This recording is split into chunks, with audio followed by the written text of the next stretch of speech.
Presidents in both parties have used their unique power of granting pardons. Some congressional members say it's outdated and could be used to protect allies. Our Washington, D.C. correspondent Rachel Knapp has more on the power of the pardon. Granting pardons is one of the most unique and singular powers the president has. It essentially releases a person from punishment and restores all civil liberties. Over the years, there's been a flurry of controversy over the president's pardon decisions. President Gerald Ford pardoned his predecessor, Richard Nixon.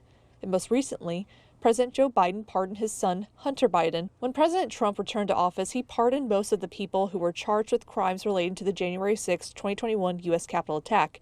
And most recently, he granted pardons to people like the former president of Honduras, who was convicted of trafficking drugs to the United States, Democratic Congressman Henry Cuellar, who was charged in 2024 with accepting bribes from foreign entities, and the CEO of Binance, a cryptocurrency company. The timing of this pardon is what's suspicious. This CEO of this cryptocurrency company had invested heavily in President Trump's family crypto venture.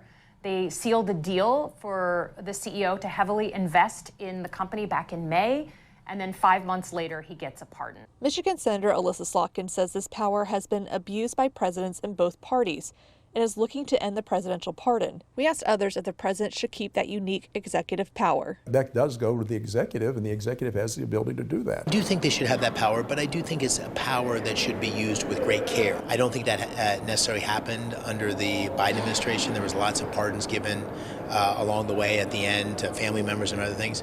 The President Trump's used the pardon pretty extensively. Some of those pardons I don't totally understand, to be honest with you. Well, I don't understand the logic for them. There may be good logic. The Binance pardon and the recent pardon of the president of Honduras, those two, those are big statements, and so understanding the logic behind them, and I haven't talked to the president about it, but it's certainly something I'd like to understand. In Washington, Rachel Knapp, Erie News Now.